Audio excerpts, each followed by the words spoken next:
Azken afarikoan Jesusek egin zuena oroitu dugu evangelioan. Oina garbitu.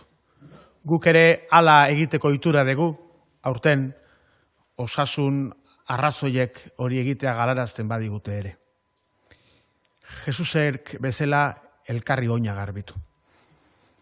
Zanin ere buruari bueltaka jardu naiz, Jesus ikaslei oina garbitzen ari zela zer pentsatuz jardu note zen.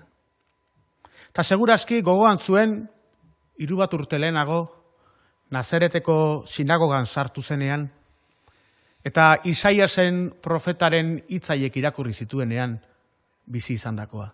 Jaunaren espirituan eregan dago. Berak bidali nau. Behartzuei berri ona emateko. Gatibuei askatasuna emateko. Itxuei ikusmena hotsegiteko. Zapalduei askatasuna emateko. Jaunaren grazi urtea hotsegiteko. Eta hori bere bizi programa egin izan du Jesusek 3 urtean. Eta programa hori zeukan eskuartean ikasleen taldea bildu zuenean. 12ko talde hura eta talde zabalago ere bai.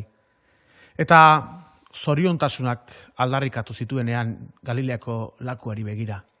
Zorionekoak erasotuak, zorionekoak negar egiten dutenak, zorionekoak pake egarri direnak, zorionekoak zuzentasunaren goze eta egarri dutenak. Eta itxasertzeko elkarrizketetan, eta gaixoekin eta ezinduekin eta gehien sufritzen zutenekin topo egiten zuenean.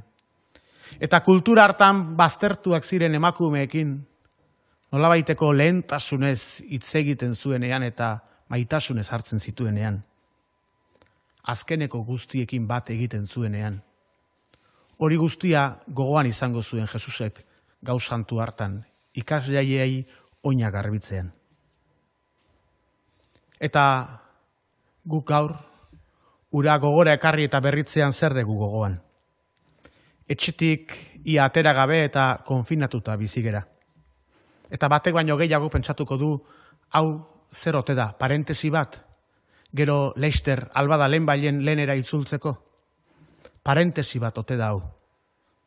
Nahiago nuke ezetz. Zer gertatu behar du hau bukatzen denean eta denok kalera ateratzen hasten geranean. Eta orain kalean bizizen hainbeste eta hainbeste behartzu, horretarako prestaturiko etxeetan dauzkagu, jasoak. Eta guk kalera ateratzen geranean zer egin behar dugu horiek guztiekin. Berriz ere kalera bota. Lehengora itzuli, hori da.